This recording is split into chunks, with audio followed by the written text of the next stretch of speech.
pagi Bu. Gimana kabarnya? Baik.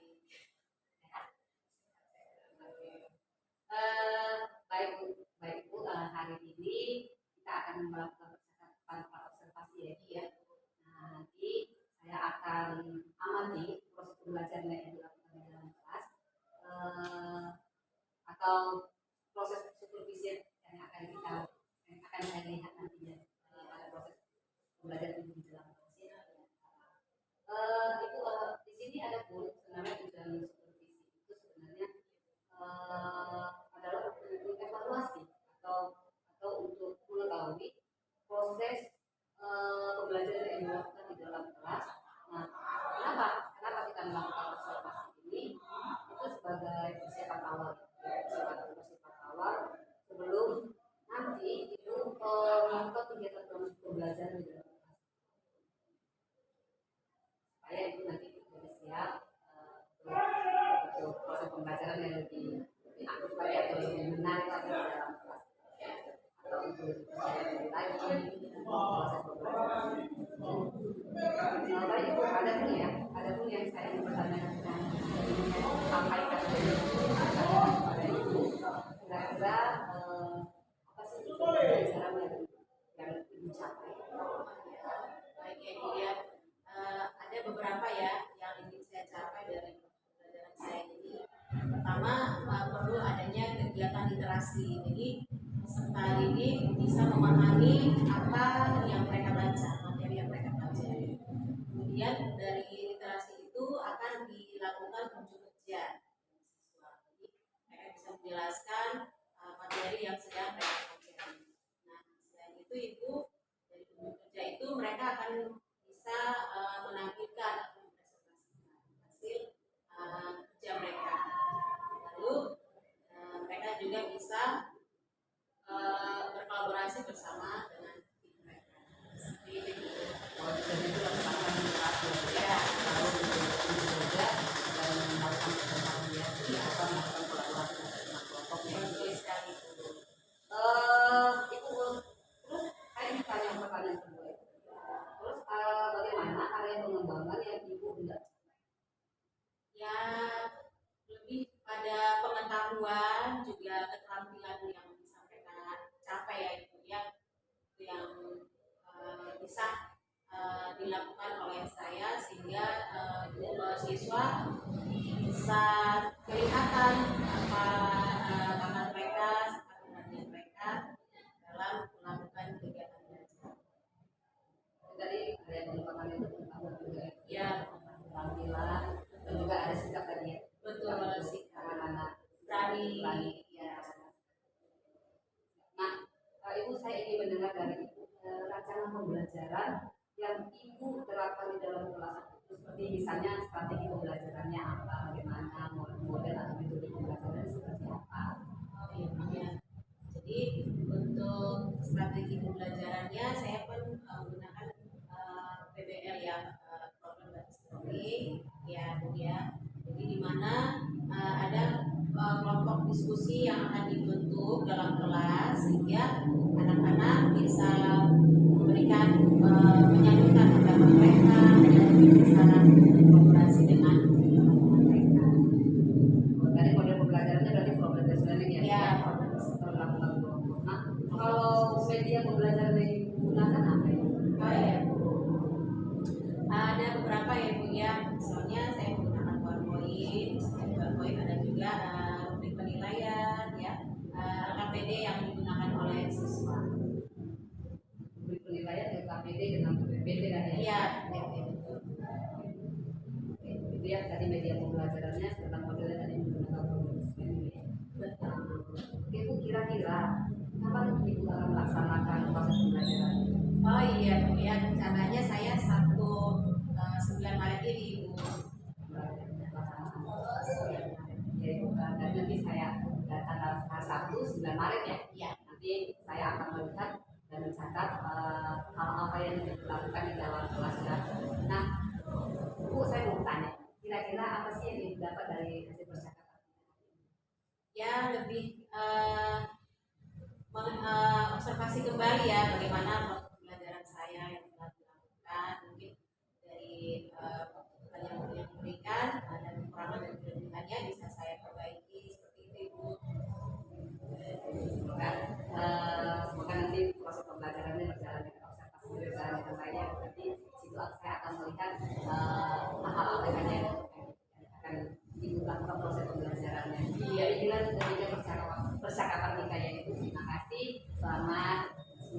Terima kasih.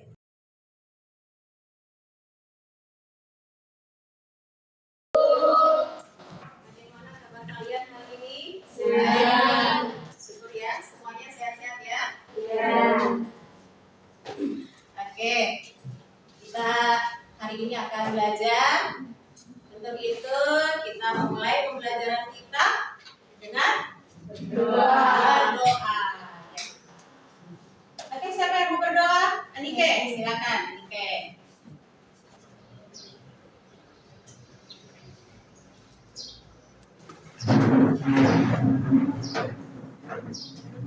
Salam kepada guru. Selamat siang, Bu. Oke, selamat siang. Silakan. Terima kasih Anike sudah menjemput kita.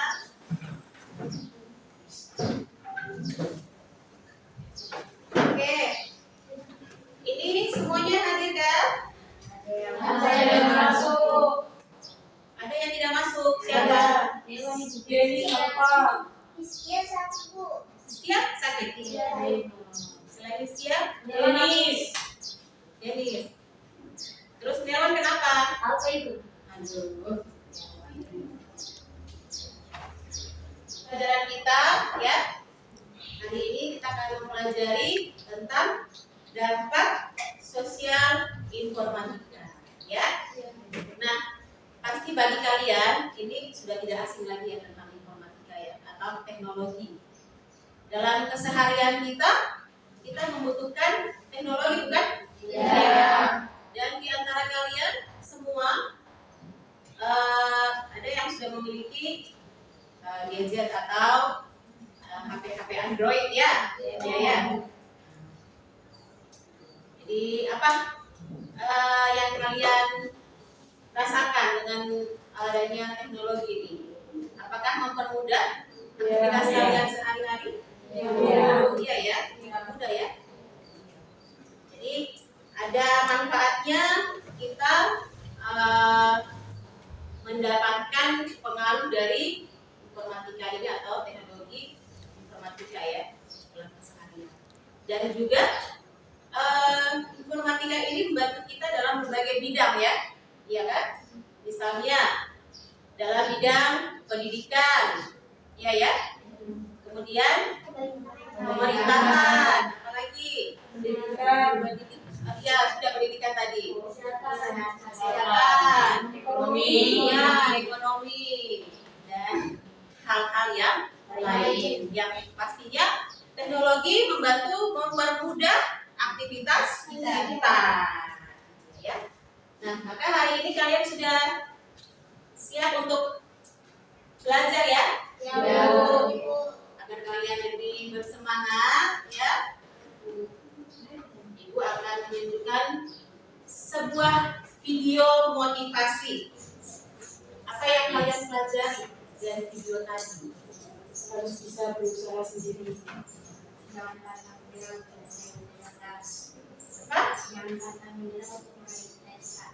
Bagus. Jangan pantang menyerah ya untuk meraih cita-cita. Ada lagi?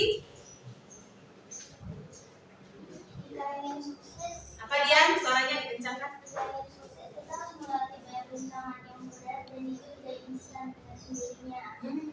Bagus ya? Ya. Pasti semua juga punya pendapat yang sama. Bagus tadi ada gambaran ya tentang pohon yang tumbuh di padang gurun. Dia menyimpan air untuk dirinya makin bertumbuh, jadi ada makanan buat dia. Nah, kita juga perlu berjuang demi masa depan kita dan tidak lupa untuk berbagi.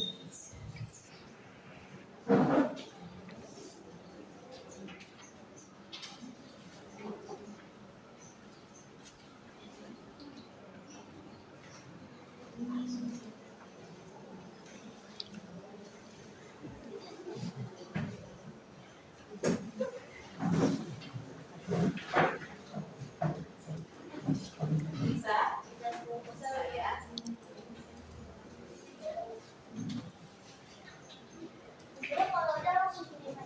Ya, kalau sudah selesai dikirimkan ya. Nah, jadi kalian perhatikan bahwa aktivitas belajar kita hari ini ya, ini akan dibuat per kelompok ya.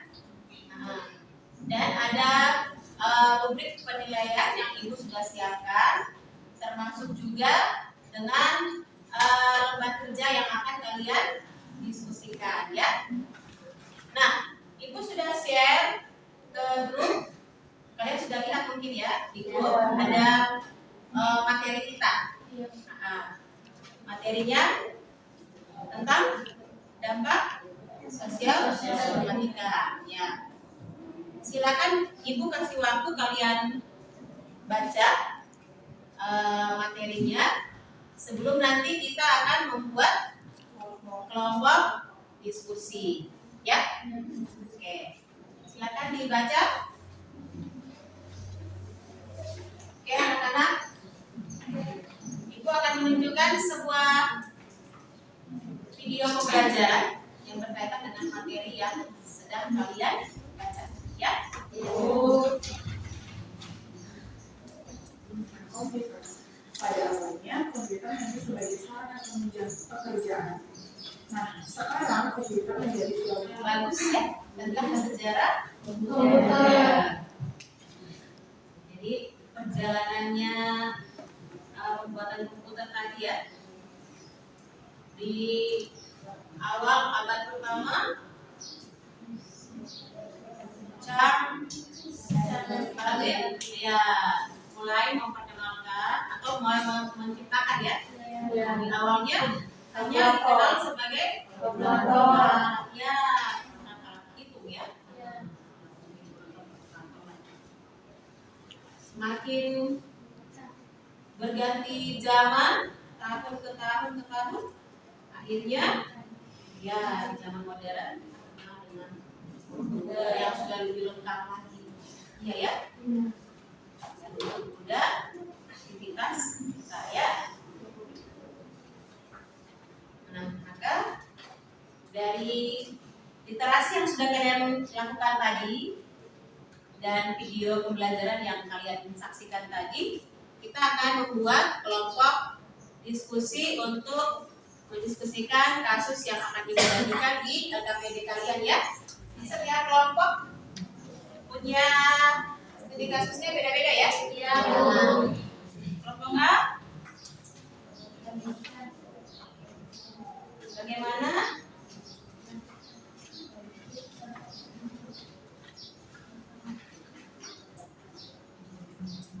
Kelompok A bagaimana dampak teknologi informatika dalam bidang pendidikan?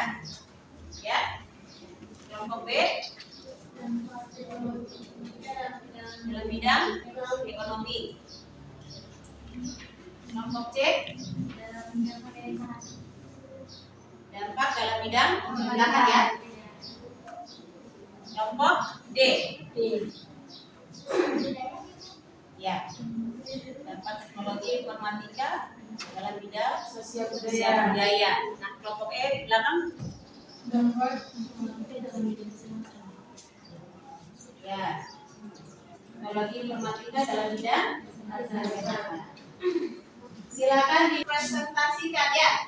Ini berarti setelah didiskusikan ya, kalian akan mengumpulkan informasinya, sumbernya kalian bisa memanfaatkan internet, komputer yang ada untuk mencari informasinya. Setelah informasinya dikumpulkan, kalian akan membuatnya dalam bentuk presentasi ya. Bisa? Bisa. Silakan dimulai. Baik, kelompok yang siap presentasi. Kelompok pertama, kelompok A. Oke. Silakan kelompok A, kita beri aplaus. Berdirinya kami di sini ingin mempresentasikan hasil kerja kami yang berjudulkan dampak teknologi dalam bidang pendidikan. Perkenalkan, nama saya Mutia. Saya Rahayu.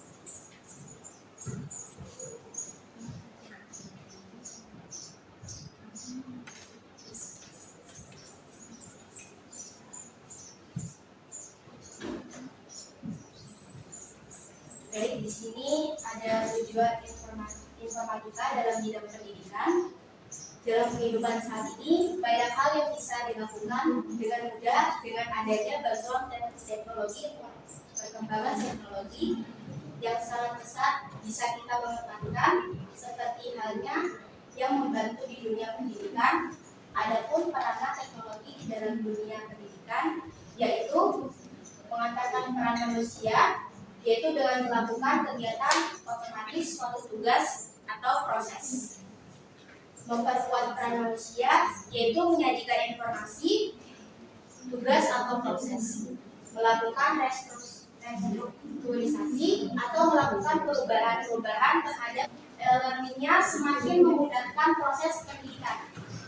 Kemajuan tim juga akan memungkinkan perkembangan kelas virtual atau kelas yang berbasis telekonferensi yang tidak mengharuskan sang pendidik dan peserta didik berada dalam satu ruangan.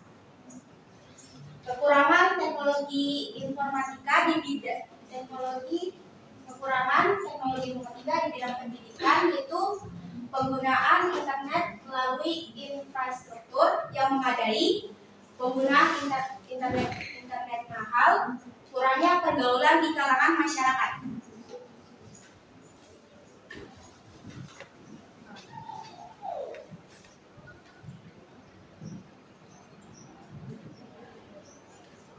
Dampak negatif informatika dalam bidang pendidikan menimbulkan sikap aktif pada siswa, meningkatkan kecanduan akan keberadaan teknologi, berkurangnya fokus siswa dalam belajar, menyebabkan gangguan kesehatan pada siswa.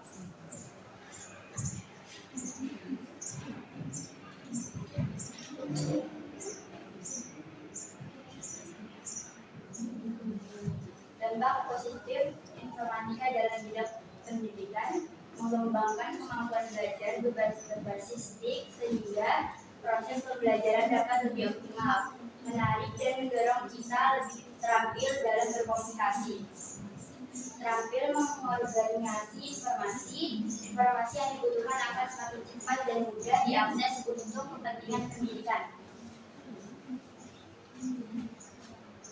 Peraturan Menteri Pendidikan dan Kebudayaan Republik Indonesia Nomor 45 Tahun 2015 tentang perubahan atas Peraturan Menteri Pendidikan dan Kebudayaan Republik Indonesia Nomor 68 Tahun 2014 tentang peran guru, teknologi informasi dan komunikasi dan guru, keterampilan komputer dan pengelolaan informasi dalam implementasi kurikulum 2013.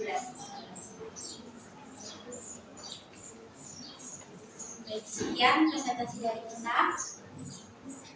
Oke, bagus ya presentasi dari teman-teman saya kelompok A, ya. Baik ya. Adakah dari kelompok lain yang mungkin ingin bertanya? Kelompok C ya, silakan. Perkenalkan, nama saya Fidian Cantika Putri. Saya dari kelompok C mewakili.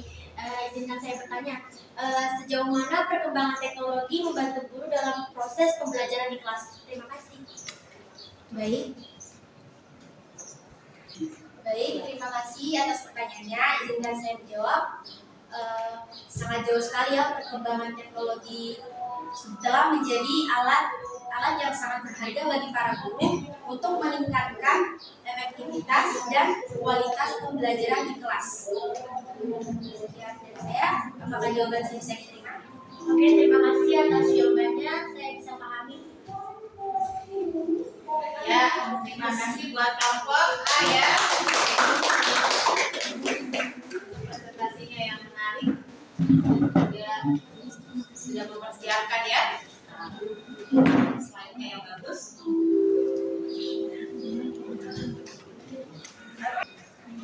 Kelompok B. Oke, kelompok B.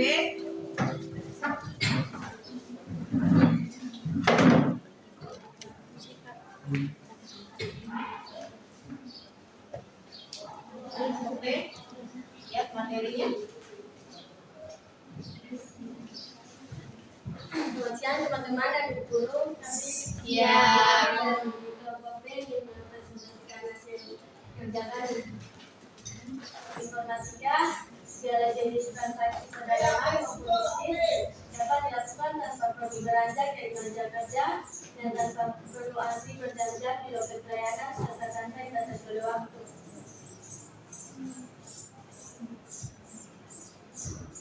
Dampak negatif kemajuan ilmu teknologi di bidang ekonomi yang pertama, masyarakat lebih konsumtif, tak bisa membedakan mana barang yang penting dan tak penting. Tiga, adanya kesenjangan sosial. Empat, timbulnya rasa iri. Lima, produksi lokal lebih bersaing dengan produksi luar negeri.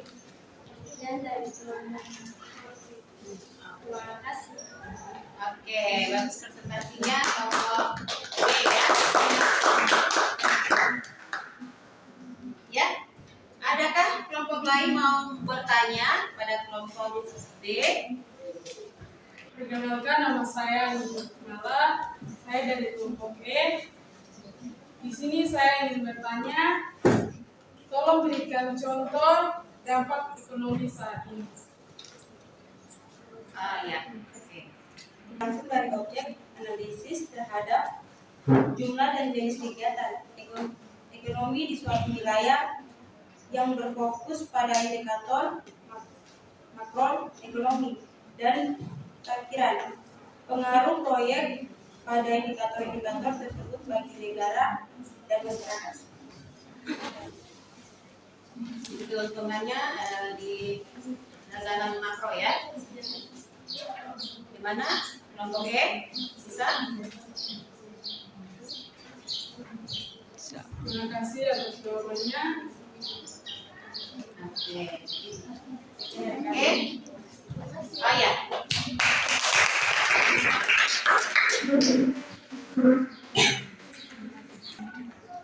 Kelompok selanjutnya kelompok C ya. Iya, Ayo cewek-cewek. Silakan yang belum menjelaskan dan operatornya.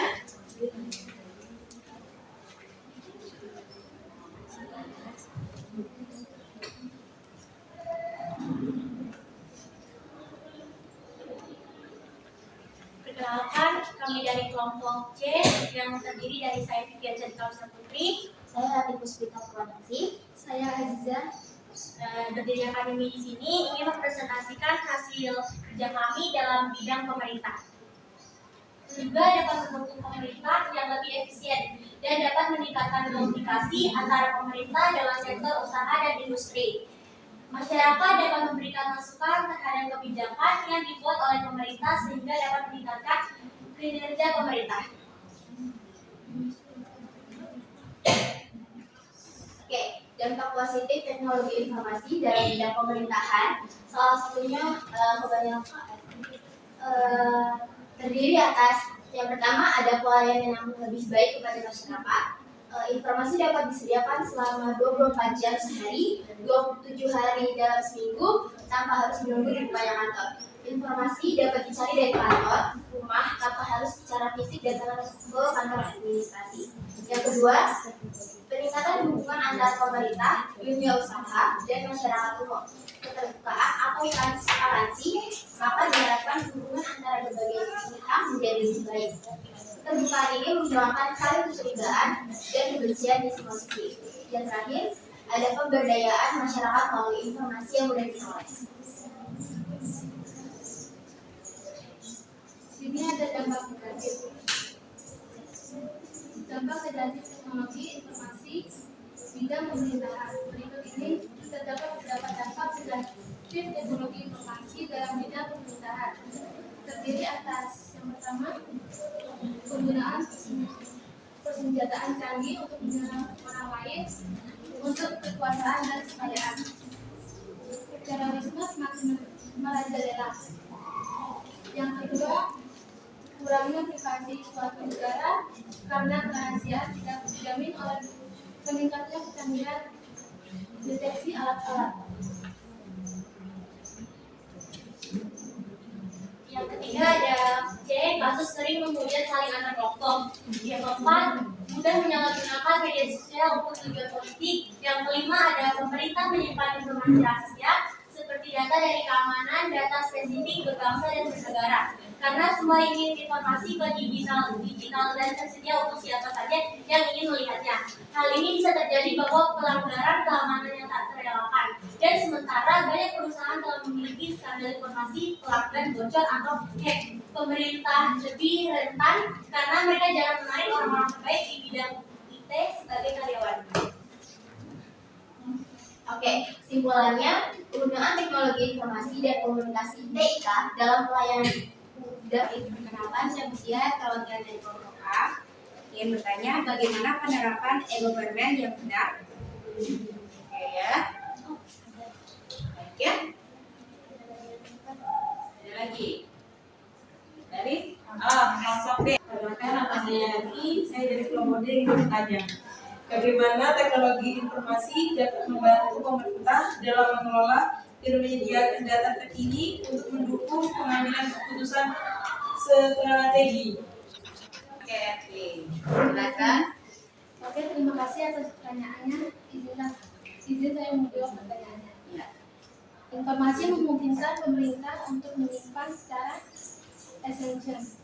Untuk memungkinkan informasi yang kita dapat itu akurat.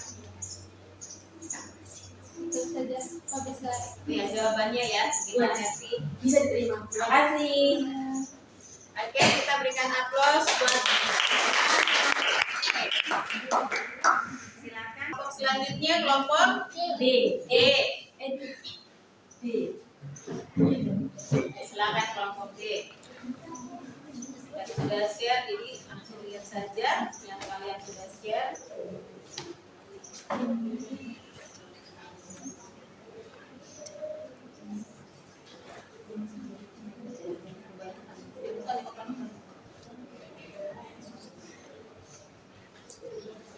Selamat siang Bu Guru dan teman-teman. Siang. Ini kami di sini akan mempresentasikan seperti kami. Perkenalkan, nama saya Dian dan anggota saya. Nama saya Ingrid. Nama saya Erti. Jadi kami di sini akan menjelaskan tentang dampaknya informatika dalam bidang sosial budaya. Nah, selain dampak positif tadi, ada juga beberapa dampak negatif, yaitu yang pertama, kemudarannya nilai budaya dan tradisi. Kemajuan iptek juga dapat membawa dampak negatif. Di antaranya adalah kemudarannya nilai budaya dan tradisi. Dalam era globalisasi ini, banyak nilai dan tradisi lokal yang terabaikan karena terpengaruh oleh budaya luar yang lebih dominan. Yang kedua, meningkatnya isolasi sosial. Teknologi juga dapat menyebabkan meningkatnya isolasi sosial.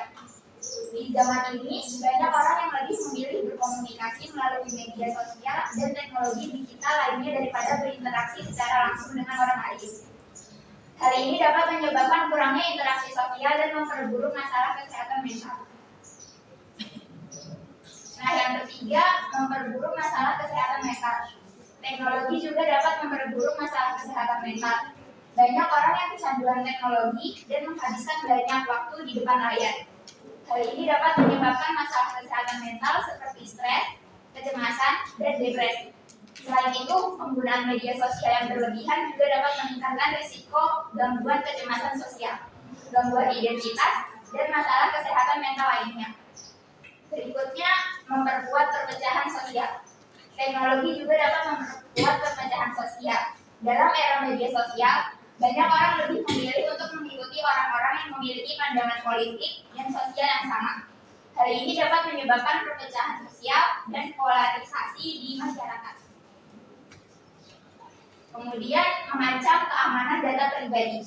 Teknologi juga dapat mengancam keamanan data pribadi. Dalam era digital ini, banyak data pribadi yang tersimpan secara online, mulai dari informasi kartu kredit hingga data medis. Hal ini meningkatkan resiko pencurian identitas dan kebocoran data pribadi yang dapat disalahgunakan oleh pihak yang tidak bertanggung jawab. Nah, berikut adalah beberapa pasal penting dalam Undang-Undang ITE. Yang pertama, pasal 27 ayat 3 tentang penyebaran informasi dan atau dokumen elektronik yang melanggar kesusilaan. Yang kedua ada pasal 27 ayat 4 tentang penghinaan dan atau pencemaran nama baik melalui media elektronik. Baik, dari presentasi kami, apakah ada kelompok yang ingin bertanya? Saya Latifah Puspita. Saya di sini mewakili kelompok C dengan bertanya, kira-kira bagaimana teknologi informatika dapat memainkan peran dalam pelestarian dan penyebarluasan warisan budaya di era digital sekarang?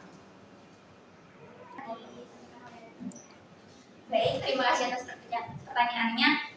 Jadi, teknologi informatika itu dapat memfasilitasi pelestarian sosial budaya melalui digitalisasi artefak, arsip digital, dan platform daring yang mendukung dokumentasi dan akses global dalam berbagai aspek budaya. Apakah jawabannya bisa diterima? Oke, jawabannya bisa saya pahami. Jawabannya terima kasih. Oke, terima kasih ya. Untuk kelompok D, terima kasih untuk presentasinya. Silakan kembali.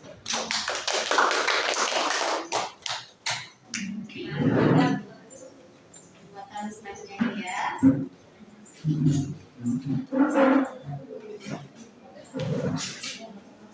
Oke, berarti yang terakhir kelompok E. Ya.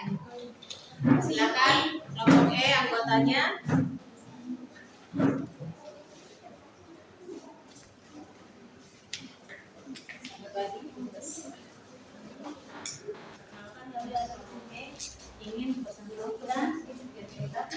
Ingin mempresentasikan hasil kerja kami, yaitu tentang dampak teknologi di bidang kesehatan.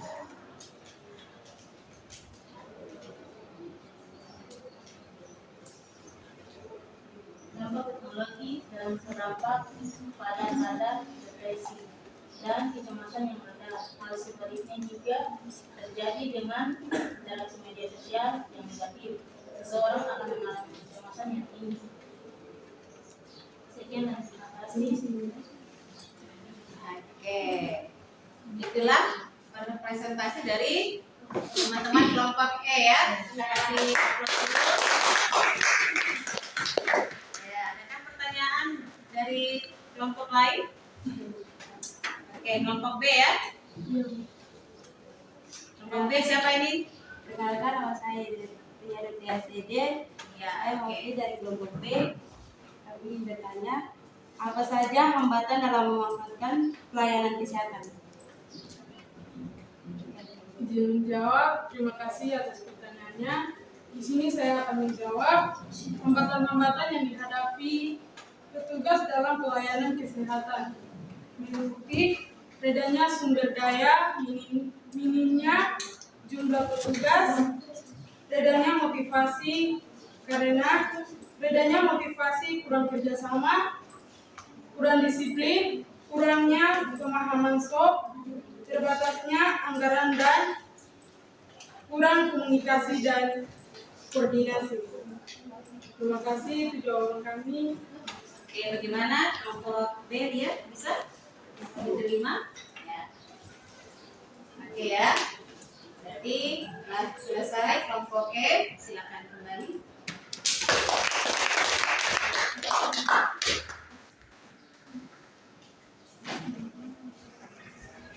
Telah berhasil dalam melakukan diskusi kelompok kalian, menyelesaikan kasusnya, ya, dan bagus-bagus presentasi kalian, ya, menarik juga yang kalian tayangkan.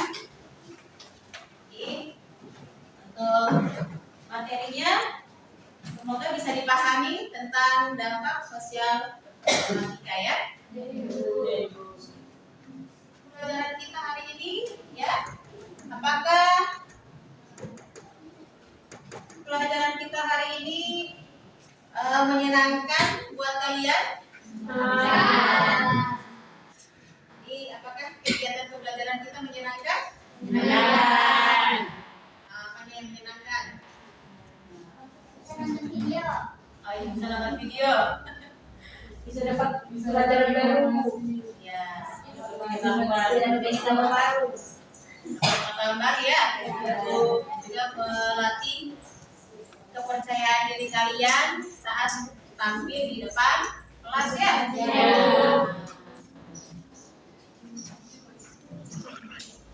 Kalian bisa klik linknya yang ada di grup untuk mengerjakan close testnya, ya. Silakan dibuka linknya dan mengerjakan close testnya ya.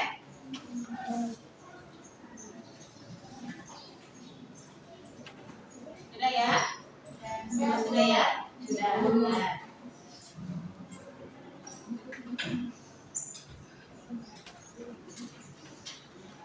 Oke. Jadi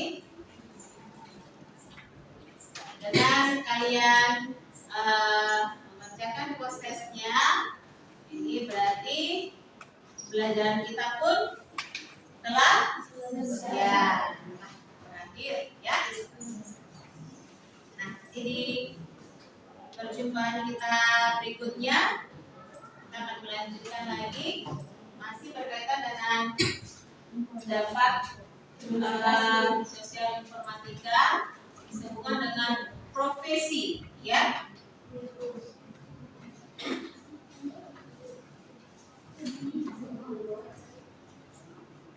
Oke, ya.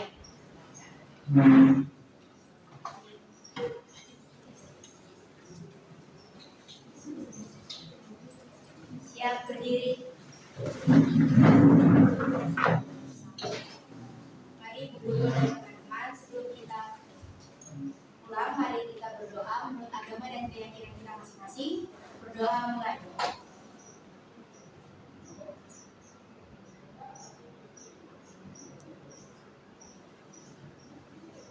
Berdoa selesai, beri salam pada guru. Selamat siang, Bu. Selamat siang anak-anak. Oke, kalian akan pulang ya. Yang berkendara, ada yang pakai motor? Ada. Di jalan, hati-hati, jangan balap-balap ya. Yang naik angkot atau naik ini ya, bis ya? Di sekolah ya? Hati ya. Oke, siapkan perlengkapan kalian.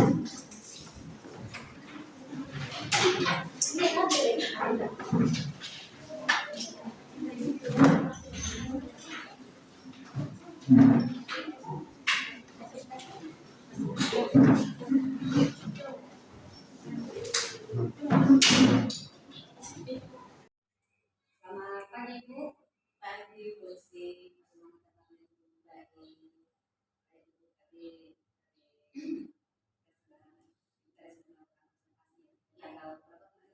sembilan.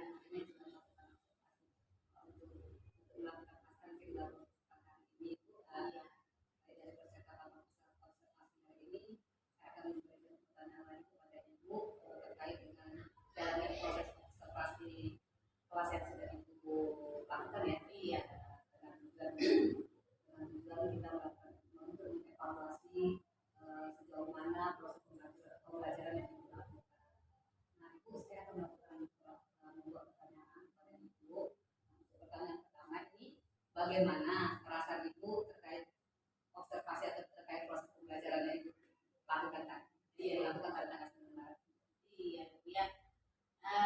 Ya ada perasaan khawatir juga di awal karena khawatirnya anak-anak bisa bekerja sama tidak, tapi ya syukurnya bisa berjalan dengan baik. Iya, saya merasa puas. Merasa puas ya dengan proses pembelajaran tadi ya. Iya. Anak-anak bisa melakukan proses pembelajarannya dengan baik. Nah, coba Ibu boleh nggak Ibu bisa ceritakan nggak tentang area perkembangan yang Ibu? Mohon maaf maksudnya gini, bisa nggak Ibu ceritakan kembali area pengembangan yang Ibu capai di dalam kelas atau tahapan pembelajarannya? Tahapannya ya yang pasti saya menyiapkan rangka pembelajaran ya Ibu ya, dan area yang ingin saya capai yaitu dari segi pengetahuan dan keterampilan, di mana dari segi pengetahuan anak-anak sudah bisa melakukan literasi dengan baik, mempelajari materi yang mereka saya bagikan. Kemudian dari keterampilan yang saya amati, anak-anak sudah bisa menyampaikan hasil diskusi mereka berupa presentasi di depan kelas. Sudah terlaksana dengan Iya. baik ya. Nah, menurut Ibu nih sejauh mana yang Ibu sampaikan tadi, apakah sudah berhasil dilakukan di dalam kelas atau tidak? Ya, menurut saya secara keseluruhan sudah lumayan berhasil ya Ibu ya. Walaupun mungkin ada sedikit kekurangan. Ada kekurangannya. Jadi ya, Jadi menurut Ibu ini tadi ada kekurangan. Jadi apa sih yang kekurangan atau kendala yang Ibu hadapi pada proses pembelajaran? iya Ibu yang saya amati ya, anak-anak beberapa masih ada yang kurang aktif atau kurang percaya diri gitu saat belajar. Iya. Menurut Ibu ini kira-kira kenapa mereka itu kenapa bisa terjadi? Yang demikian ya. Kenapa jadi Tidak aktif seperti itu. Saya berpikir seperti ini Ibu, mungkin bisa jadi sewaktu pembagian kelompok diskusi anak-anak yang dibagi ya mereka kurang nyaman karena kelompok yang dikasih untuk anak tersebut minatnya yang tidak ada. Misalnya mungkin dari segi visual atau motoriknya itu Bu belum nyaman bagi mereka. Jadi pembagian kelompoknya belum ya? Belum sesuai. Belum sesuai dengan gaya belajar Dengan mereka ya? Atau ya, minat mereka ya? dengan minat mereka. Jadi kedepannya Ibu ada ingin melakukan perubahan? Ya, saya berupaya mau membuat perubahan lagi Bu ya, supaya lebih baik lagi.